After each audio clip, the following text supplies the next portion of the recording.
우리 전우자 한번 인사할까요? 사랑합니다. 축복합니다. 오늘은 주님께 목숨을 거는 자라는 제목으로 말씀을 전하겠습니다. 우리가 잘 알고 있는 선교사로 이 짐 엘리엇이라는 분이 있습니다. 이 선교사님은 미국의 휘튼 대학을 졸업을 하고 남미 에콰도르 선교사로 부름을 받습니다.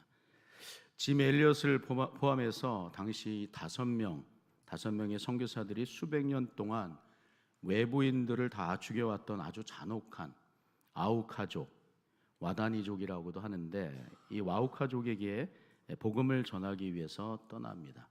경비행기를 타고 아마존 정글로 나아갑니다. 그런데 안타깝게도 1956년 1월 8일이었는데 정글로 들어간 지 불과 5일밖에 지나지 않았어요. 닷새 만에 5명 모두가 이 아우카족의 창과 칼에 의해서 순교를 당합니다. 당시 그들의 나이를 보면 모두가 다 29살이었다라고 얘기를 해요. 그들이 정글에서 발견이 되었는데 참 이상한 것은 무엇인가 하면 그들이 소지하고 있었던 이 권총이 그대로 주머니에 들어있었다라고 하는 거예요. 왜 발포하지 않았을까? 이유는 원주민들의 영혼을 구원하기 위해서 권총 한 발도 사용하지 않았다는 것입니다. 당시 짐 엘리엇과 선교사들은 아우카족에게 제대로 이 복음도 전하지 못하고 성경책 한 권도 건네주지 못했습니다. 그런데 그들이 죽고 난 이후에 놀라운 일들이 벌어졌어요. 선교사님들의 부인들이 다시 이 아우카족에게 선교를 하기 위해서 이 정글로 들어갑니다. 이 아우카족은 여자들은 죽이지 않는 그 관습이 있었는데, 그렇게 들어간 우리 엘리자베스 엘리엇을 비롯해서 부인 선교사들의 헌신과 노력으로 아우카족 모두가 다 복음을 듣게 됩니다. 또 하나 놀라운 사실은 5명의 선교사님들을 살해했던 3명이 그 원주민 교회, 와우라니 교회라고 하는데 그 교회 담임 목사와 지도자들이 되었다라고 하는 거예요. 이처럼 짐 엘리엇이 주님을 위해서 목숨을 걸었을 때가 휘튼 대학 2학년 때부터였는데, 그때 기록했던 그의 일기장을 보면 한순간에 감정이 동해서 간 것이 아니라 미리 차곡차곡 준비해 왔었다라고 하는 것을 알 수가 있습니다. 그의 일기장에 기록된 내용, 주님 성공하게 하소서. 여기서 말하는 성공은 돈 잘 버는 거, 좋은 직장 가는 거, 좋은 배우자 만나는 것을 얘기하지 않습니다. 높은 자리에 오른다는 것이 아니라 제 삶이 하나님을 아는 가치를 드러내는 전시품이 되게 하소서. 이런 고백이, 이런 글이 그의 일기장에 기록되어 있었어요. 이 짧은 기록을 통해서 그가 주님을 위해서 미리미리 준비하고 또 어떠한 마음을 품고 있었는지 우리가 잘 알 수가 있죠. 또 이 짐 엘리엇이 남긴 말 가운데 이러한 말이 있어요. 영원한 것을 얻기 위해서 영원하지 않은 것을 버리는 자는 결코 어리석은 자가 아니다.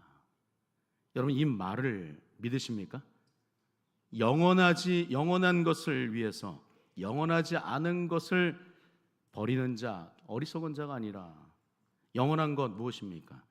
예수님께서 십자가에서 죽으심으로 생명을 주셨는데 그 영원한 생명을 위해서 자신을 기꺼이 드리는 것, 이것은 어리석은 삶이 아니다라고 얘기하는 거예요. 하나님 앞에서 영광된 삶인 줄로 믿습니다. 우리의 삶 속에서 우리가 해야 하는 일들이 크고 작은 일이라고 스스로 규정하고 범주를 우린 정하지 않습니까? 이것은 큰 것이니까 좀 해도 돼. 이것은 작은 것이니까 조금 등한시해도 돼. 그렇게 우리는 나름대로의 범주를 정하고 사소하고 작은 일, 또 크고 좋은 일 규정을 하지만 아무리 사소하고 작은 일이라 할지라도 주님을 위해서 헌신하고 섬기는 것만큼 귀중한 일은 없는 거예요. 며칠 있으면 우리 주님이 이 세상에 오신 날을 맞이하게 됩니다. 예수님이 이 땅 위에 오신 것만큼 우리에게 가장 큰 은혜는 없는 줄로 믿습니다. 신학적으로도 이 성탄절, 예수님께서 이 땅 가운데 오셨다라고 하는 것, 우리에게 도래하셨다라고 하는 그 성육신, 인카네이션이라고 하는 그 놀라운 은혜, 이것만큼 우리에게 큰 은혜는 없다라고 이렇게 얘기를 합니다. 예수님께서 이 땅 가운데 오신 그 이유가 무엇 때문입니까? 마가복음 10장 45절을 보면 예수님께서 오신 목적이 무엇인지 너무나도 분명하게 말씀하고 있어요. 한번 같이 한번 읽어볼까요? 시작. 인자가 온 것은 섬김을 받으려 함이 아니라 도리어 섬기려 하고 자기 목숨을 많은 사람의 대속물로 주려 함이니라. 섬김 받으려 온 것이 아니라고 얘기하는 거예요. 섬기러 오셨다라고 말씀합니다. 더 나아가서는 어느 정도의 섬김인가 하면 자기의 목숨 기꺼이 우리를 위해서 내주시겠다라고 한 그 섬김이라 말씀을 합니다. 주님을 믿고 살아가는 모든 삶이 영원한 것을 위해서 힘쓰는 일이 되실 수 있기를 간절히 바랍니다.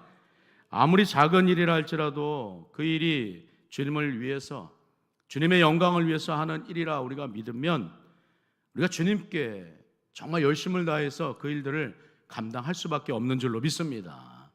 우리가 그 일들을 위해서 목숨을 걸으면 주님께서는 어떻습니까? 우리 모든 것을 책임져 주실 줄로 믿습니다.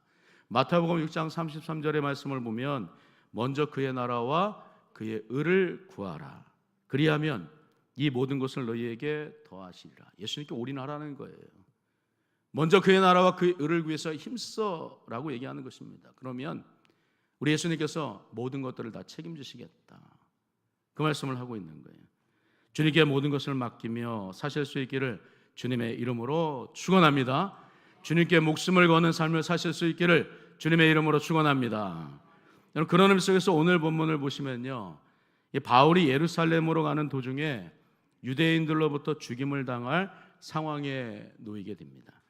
하나님께서 그런 상황 가운데 어떻게 그를 인도하시는가? 기가 막히게 전혀 그와는 바울과는 일면식도 없는 로마 군인 천부장 글라우디오 루시오를 통해서 바울을 너무나도 철저하게 보호하고 있는 그 모습을 우리가 말씀 가운데 살펴볼 수가 있습니다. 또 바울은 그의 호의 속에서 복음을 전하게 되는 것이죠. 지난주 말씀이 그랬어요.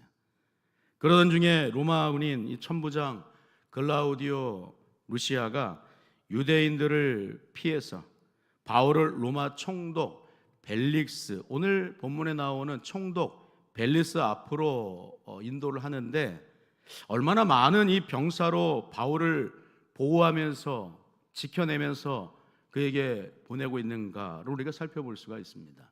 사도행전 23장 23절의 말씀을 보면 백부장 둘을 불러 이르되 밤 제3시에 가이사랴까지 갈 보병 200명과 기병 70명과 창병 200명을 준비하라, 이렇게 명령을 해요.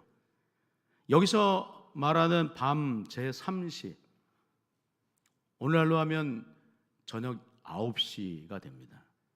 지금이야 이 저녁 9시가 되어도 가로등 불빛이 가득해서 마치 초저녁과 같지만 이 시대에는 가로등이 어디에 있습니까? 불빛이 어디 있어요? 지금도 시골은 어떻습니까? 저녁 7시만 되면 아주 깜깜합니다. 어떻게 아냐고요? 제가 살아봤거든요. 7시만 되면 깜깜해요. 너무나 어두워서 자동차를 운전하고 갈 때 상향등을 켜지 않으면 앞을 제대로 볼 수가 없습니다. 앞이 확보가 되지 않아요. 시야가 확보되지 않습니다. 그러니까 밤 제3시, 저녁 9시는 그 당시에 칠흑같이 어두운 시간대를 말하는 거예요. 그런데 천부장의 명령을 받은 보병 200명이 바울을 로마 총독 벨릭스에게로 인도하는 과정을 살펴보면 이렇습니다. 사도행전 23장 31절과 32절의 말씀을 보면 이렇게 얘기를 해요. 보병이 명을 받은 대로 밤에 바울을 데리고 안디바드리에 이르러 32절에 이튿날 기병으로 바울을 호송하게 하고 영내로 돌아가니라. 이게 무슨 말입니까? 이게 보병이 먼저 200명이 이끌었다는 거예요. 밤에 아주 철저하게 바울을 보호했다는 거예요. 보병 200명이. 그리고 그 다음에는 기병이 바울을 호송하게 하였다라고 얘기하지 않습니까? 보병과 기병. 보병은 200명, 기병은 70여 명이에요. 기병이 바울을 아주 애워쌌다라고 하는, 대통령도 아마 이런 호의는 받지 못했을 거예요. 이 정도로 철저하게 바울을 보호해서 벨릭스, 로마 총독 벨릭스가 있는 가이사랴까지를 보내었다라고 얘기를 합니다. 그래서 33절 말씀도 보시면 이렇게 얘기를 해요. 한번 같이 한번 읽어보겠습니다. 시작. 그들이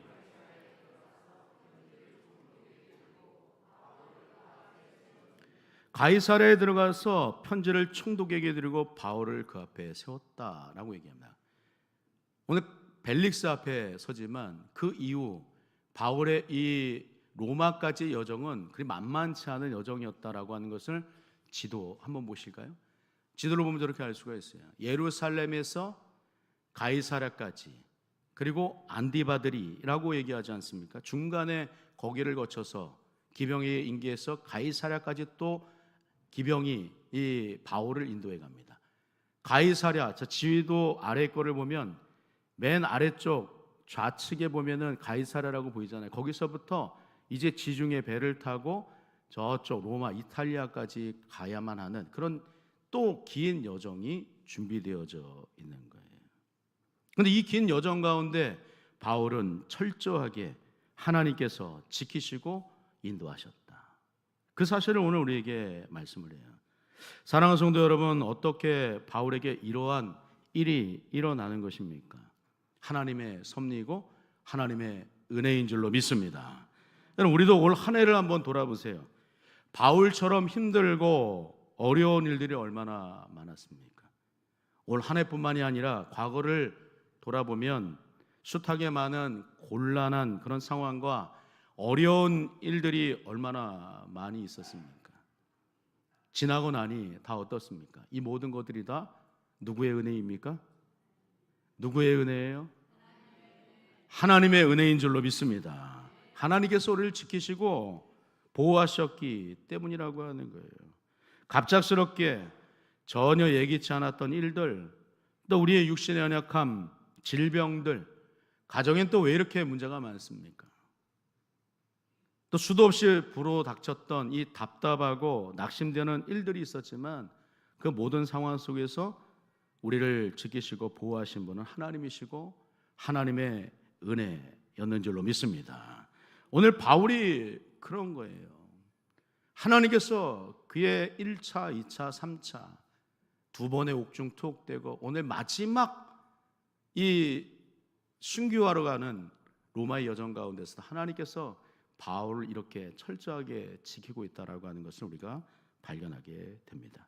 근데 오늘 본문 이전의 내용들 오늘 사도행전 24장 오늘 본문은 끝부분인데 그 이전의 내용들을 24장 1절부터 오늘 본문 이전까지 내용들을 보시면 보병 200명의 보호 속에서 벨릭스 앞에 서게 된 이 바울, 그 앞에서 재판을 받습니다.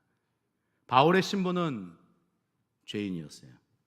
반면에 벨릭스는 로마 총독이었고 바울의 생명을 쥐고 있는 권력자였습니다.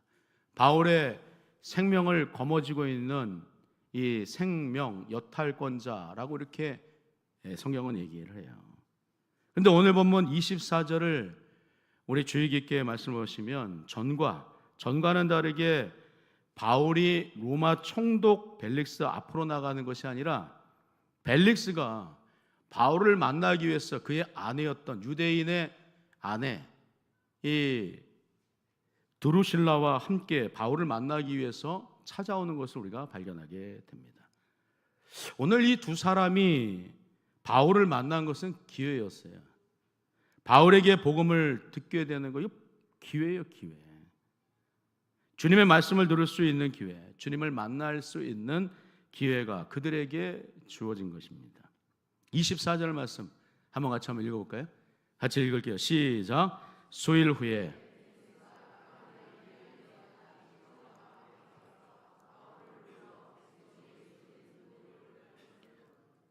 벨릭스가 그 아내 유대 여자 드루실라와 함께 와서 바울을 불렀다 얘기하고요.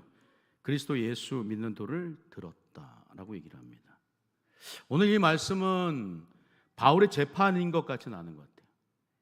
바울의 재판이 아니라 복음이 권력자 앞에서는 거룩한 순간이라고 말할 수 있을 것 같습니다. 누가 누구 앞에 서야 하는가? 사람이 복음 앞에 서야 하는 것이죠. 세상이 복음 앞에 서야 하는 거예요. 세상이 복음 앞에, 말씀 앞에 서야 하는 줄로 믿습니다. 그런 의미 속에서 여러분 우리는 어떻습니까? 우리도 항상 말씀 앞에 서야 하는 줄로 믿습니다. 복음 앞에 서야 되는 거예요. 믿음의 사람들은 항상 무엇 앞에 서야 하는가? 하나님 말씀이에요. 왜냐하면 하나님 말씀 앞에 서야 우리 자신을 가장 정확하게, 그리고 선명하게, 그리고 적나라하게 들여다볼 수 있기 때문입니다. 내가 누구인지를 잘 모르겠거든. 여러분 하나님의 말씀 앞에 서실 수 있기를 간절히 바랍니다. 하나님 앞에 서야 되는 거예요. 내가 어떤 마음을 품고 있는지, 내 심령의 상태가 어떠한지를 잘 알고 싶으면 우리는 말씀 앞에 서야 하는 거예요.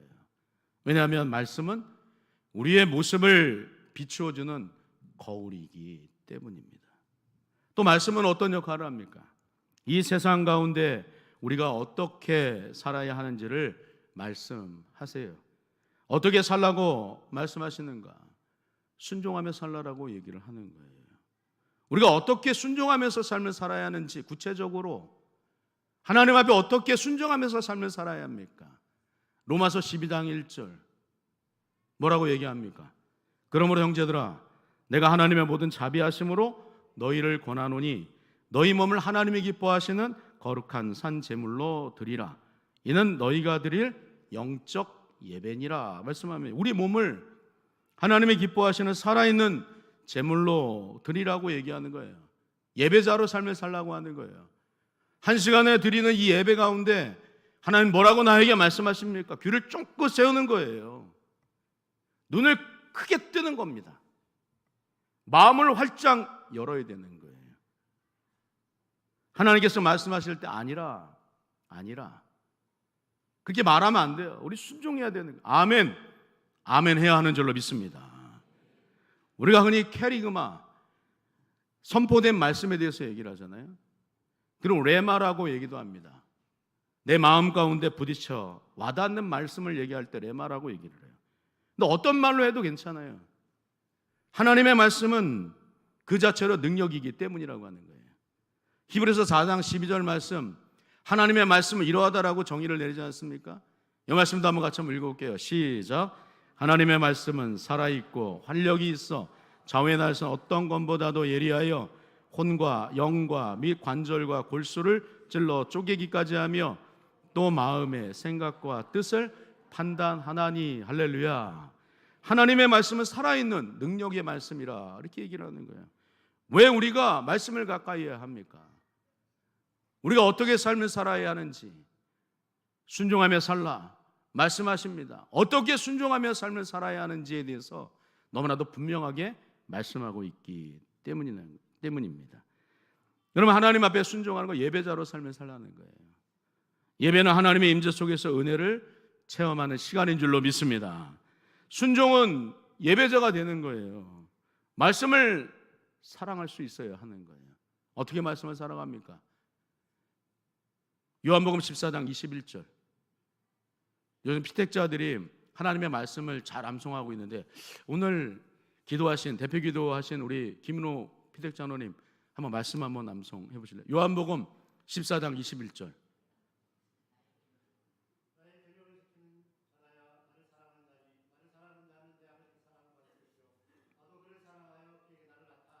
할렐루야. 나의 계명을 지키는 자라야 나를 사랑하는 자라 얘기를 합니다. 나를 사랑하는 자는 내 아버지께 사랑을 받을 것이요 라고 얘기를 해요. 나를 사랑하여 나에게 그를 나타내겠다. 주님의 말씀을 사랑하고 지키며 사는 거예요. 순종의 삶이 바로 이러하다라고 하는 것입니다. 두 번째로 오늘 벨릭스와 그의 아내 두루실라가 바울을 찾아와서 복음을 듣게 되는 거예요. 그들이 오늘 바울로부터 듣게 된 복음이 무엇이었는지를 말할 때 오늘 25절 말씀 가운데 이렇게 얘기를 하더라고요. 25절 말씀 같이 한번 읽어보겠습니다. 시작.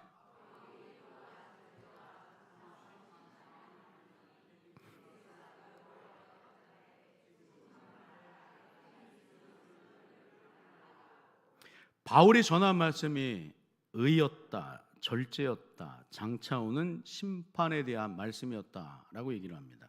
근데 여러분 이 말씀을 보시면요, 바울이 복음에 참 진심이었고 복음에 자신의 목숨을 걸었다라고 하는 사실을 다시금 생각하게 됩니다. 자신의 목숨을 쥐고 있는 로마 총독이 자신을 찾아온 것을 보고 바울이 만일 자신의 목숨을 말씀에 복음에 걸지 않았다라고 한다면 살기 위해서 타협하지 않았겠어요? 아마 이렇게 얘기하지 않았을까요? 총독님, 저는 아무런 죄를 짓지 않았습니다. 무죄입니다. 무죄. 저를 살려주시죠. 저를 살려주시면 무엇이든지 충성하겠습니다. 이런 말을 하지 않았겠어요? 세상적인 마음으로 가득했다면. 그러나 바울은 권력자 앞에서도 분명한 거예요. 복음 앞에서 자신을 목숨 거는 사람이었기 때문입니다. 이방인들에게 복음을 전하기 위해서 택한 나의 그릇이라는 주님의 이 소명 앞에서 주님께 목숨을 건 바울, 그에게 무엇을 전합니까? 의와 절제와 장차 올 심판에 대해서 말씀을 전하고 있는 거예요.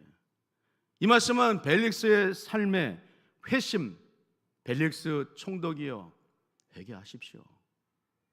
회심하셔야 합니다. 회심에 관한 이 내용을 전하고 있는 거예요. 지금 바울이 전한 세 가지 벨릭스에게 회심을 요청하는 복음이었다라고 하는 거예요. 왜냐하면 벨릭스는 부패했기 때문입니다. 지금의 유대인 아내도 자기의 아내가 아니에요.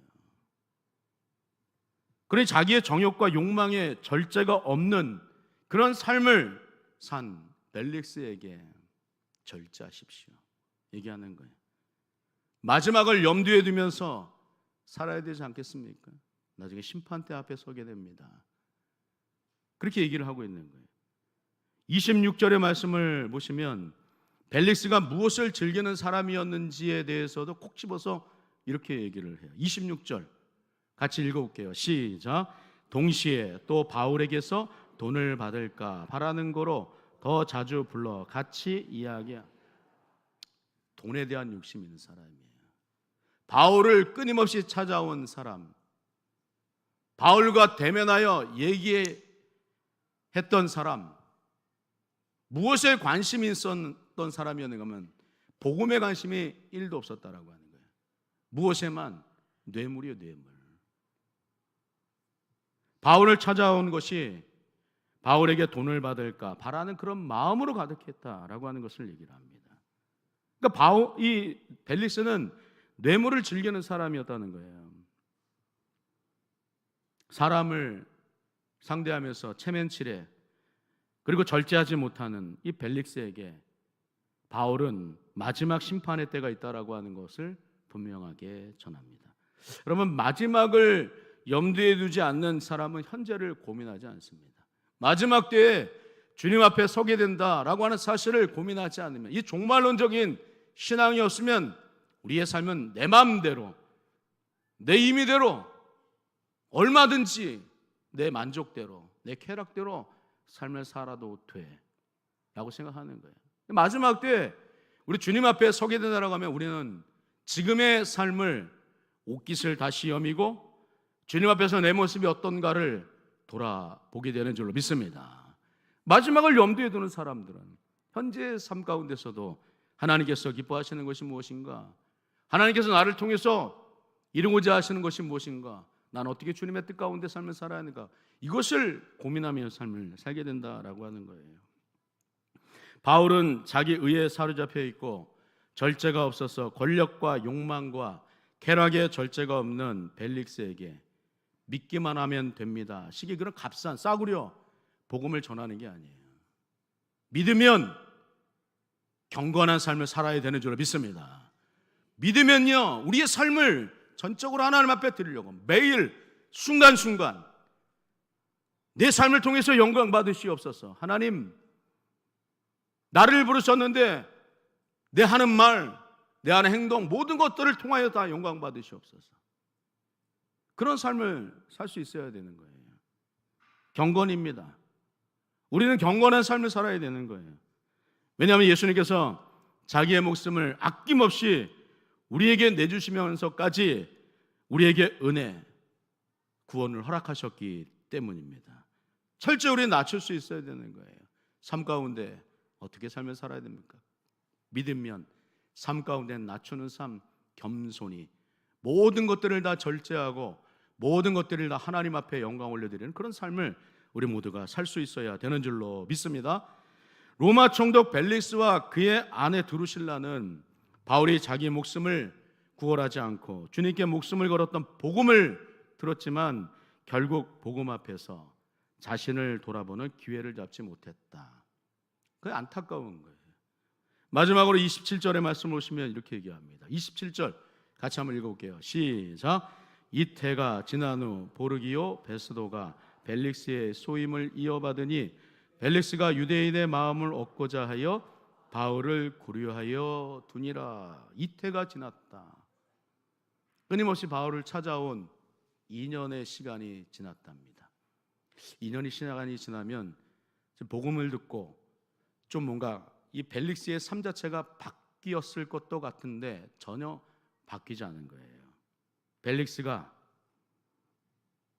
유대인의 마음을 얻고자 하여 바울을 구류하여 두었다라고 얘기를 합니다. 회심의 기회가 있었어요.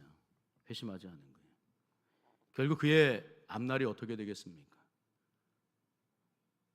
더 이상 그의 삶을 보지 않아도 우리 마지막 때를 염두에 두며 사는 사람들이기 때문에 하나님 앞에서 그의 인생이 구원받을 인생으로 삶을 살지 못했다라고 하는 것을 우리 쉽게 생각을 할 수가 있습니다.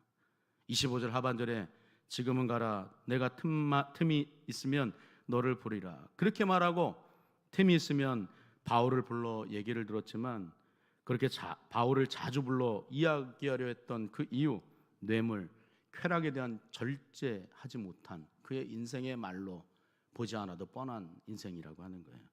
사랑하는 성도 여러분, 우리는 무엇에 진심이십니까? 무엇에 목숨을 거십니까? 특별히 말씀이어야 하는 줄로 믿습니다. 기도해야 되는 줄로 믿습니다. 오말기 해야 되는 줄로 믿습니다. 오직 말씀과 기도, 올 한 해 동안 하나님께서 우리에게 주신 말씀, 기도 할 때 주셨던 그 은혜를 우리가 늘 잊지 않고 내년 2026년도에도 하나님 앞에 하나님 오말기, 오직 말씀과 기도, 주님 앞에 영광을 올리는 그런 삶을 살겠습니다. 주님께 목숨을 거는 그런 인생으로 삶을 살아내겠나이다. 그렇게 간절히 소망하고 또 기대하고 기도하심을 통하여서 하나님께서 주시는 놀라운 은혜, 날마다 풍성한 은혜를 누리며 사실 수 있기를 주님의 이름으로 축원합니다. 하나님 아버지 은혜와 사랑을 감사합니다. 기회 주실 때 하나님 앞에 나아갈 수 있게 하시고 기회 있을 때 지극히 작은 일이라 할지라도 주님 앞에 충성된 주님께 목숨을 거는 복되고 귀한 삶 우리 모두가 다 살게 하여 주옵소서. 예수님 이름으로 간절히 기도하옵나이다. 아멘.